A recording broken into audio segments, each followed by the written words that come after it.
The date is January 1st, 2011.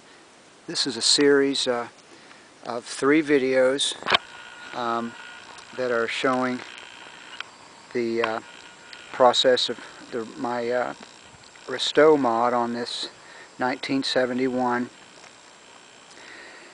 2800. It's had a 3.5 liter 5-speed Motronic upgrade. The donor car was a 1985 Euro spec 635. It had a high compression motor.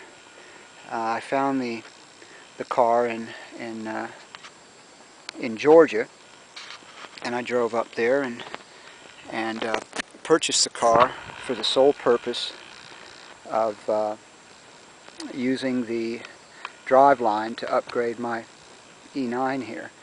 Now, the only paint work that I've done on this car is on the front end to integrate the new the front end that I have on it. I took the bumper off, and I just haven't put it back on because I like the look of it, but I do have the bumper. The paint job is in good shape. You can see it is like a 10-foot car as it is right now. There's little nicks and things in the car.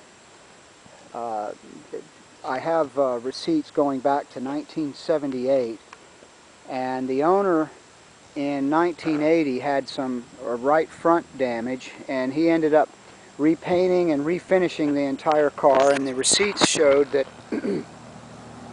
the car was completely refinished, and there's evidence. All the little nicks that are in the car are there's ruddy brown primer under it, but I wanted to get a shot of the sills under the doors. I've redone them. I took the outer covering off and inspected underneath, and they were in wonderful shape. And in a couple of areas, the chrome trim has got a couple little dings here and there, but this is going to be an ongoing project for me, something to tinker with over the years. The trunk I've redone. There was a little rust in the wheel well, which is common for these cars, and I've treated all that. There's about 900 photos. I have a gallery on the website, and I could post the URL. I'm going to put this on YouTube, and if anyone's interested, they could see the entire process and all of the photographs of what I've done to get this far. Under the hood, we'll look at the motor.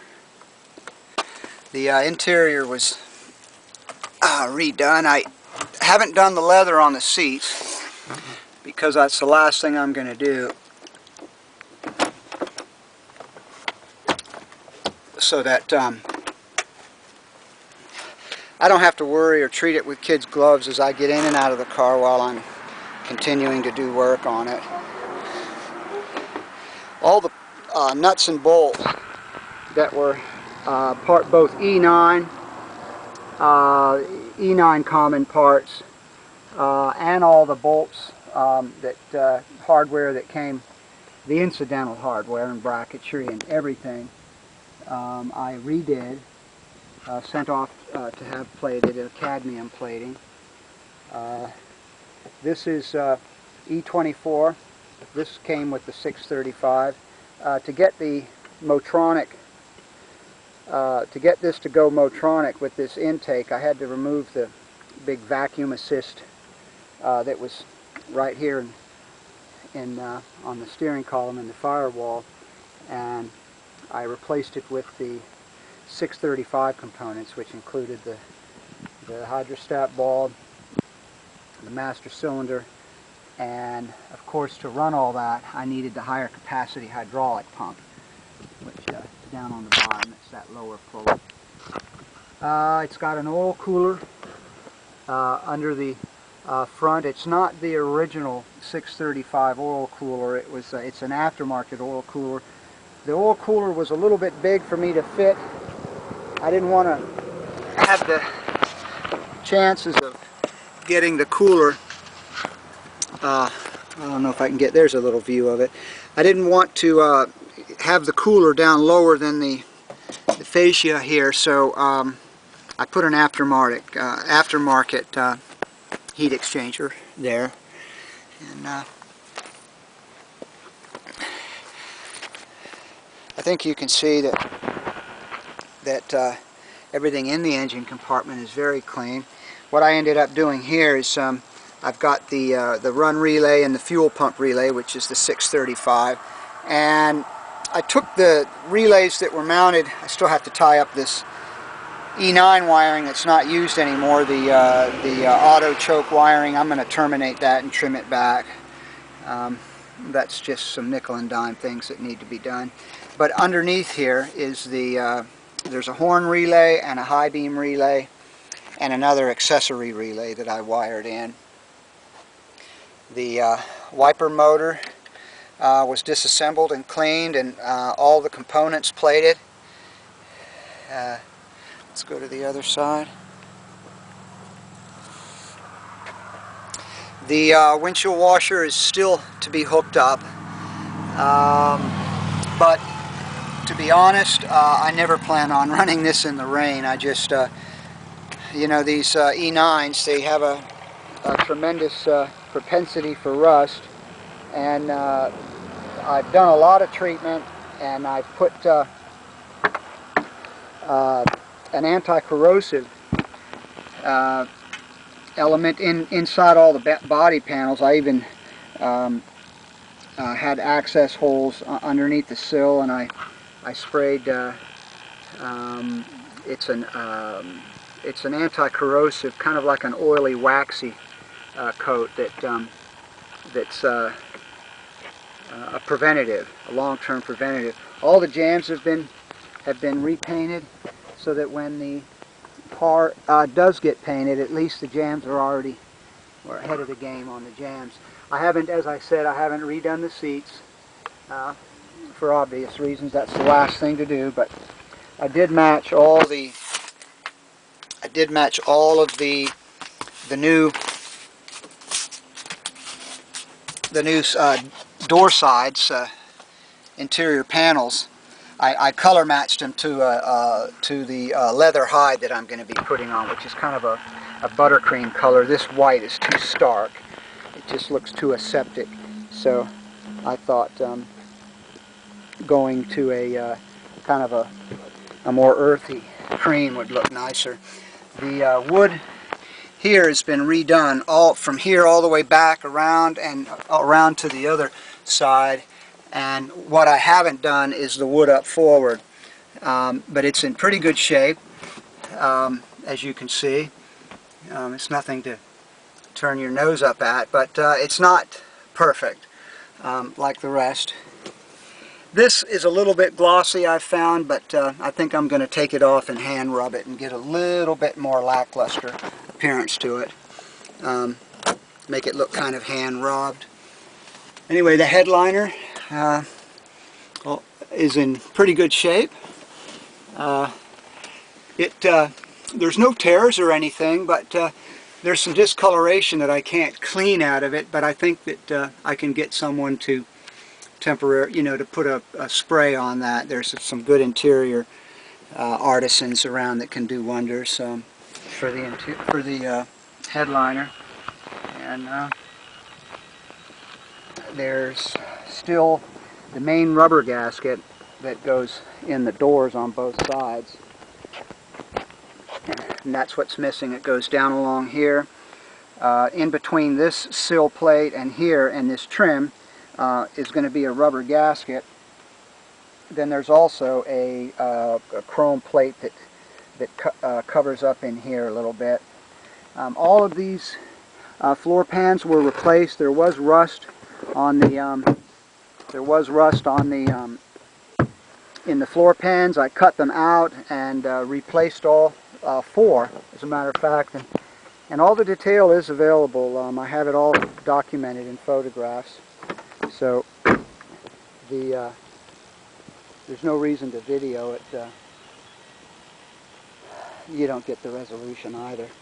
Anyway, that's kind of a walk around on the car. As you can see,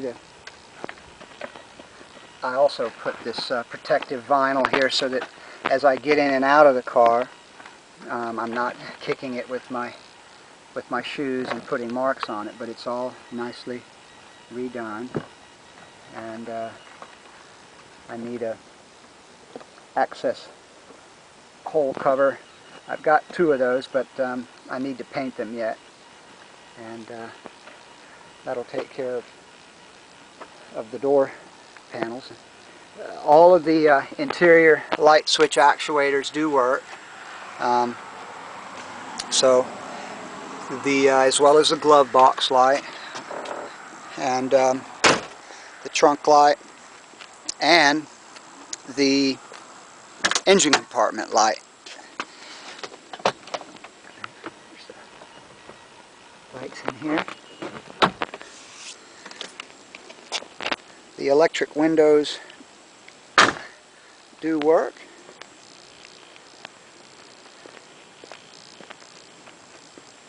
I'll go ahead and close the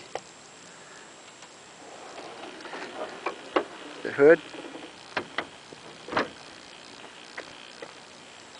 And there's a lever in this auxiliary glove. You just pull on it and the hood comes down. And then whoops, there's a little harness here in the way.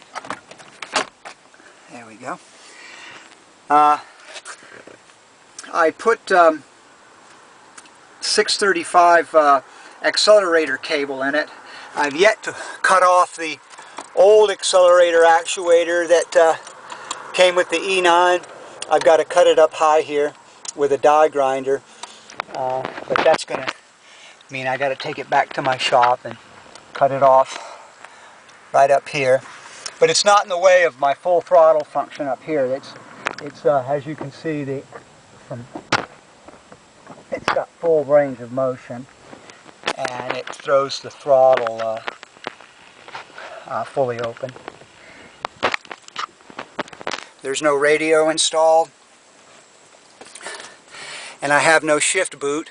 I'm looking for one, but you know, it's a 40-year-old little project car, and there's going to always be something that can be done to just keep tweaking it in and getting it right. This rubber is new, and I have new rubber, little rubber strip that goes under here, but I do have to replace this window seal on both sides, and the rubber on the front windshield and rear windshield is in great shape. As a matter of fact, this front windshield, I've got receipts. For some reason, this windshield has been replaced twice. Once in 1979 and again in 83, and I don't know why. Maybe a rock chip, but the glass still is available.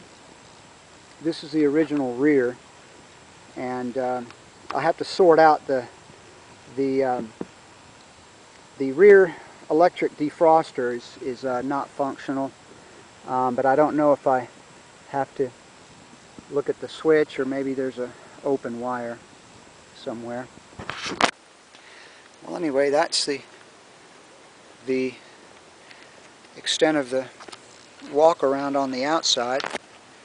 Next, I'll start the car up. Well, thank you for watching.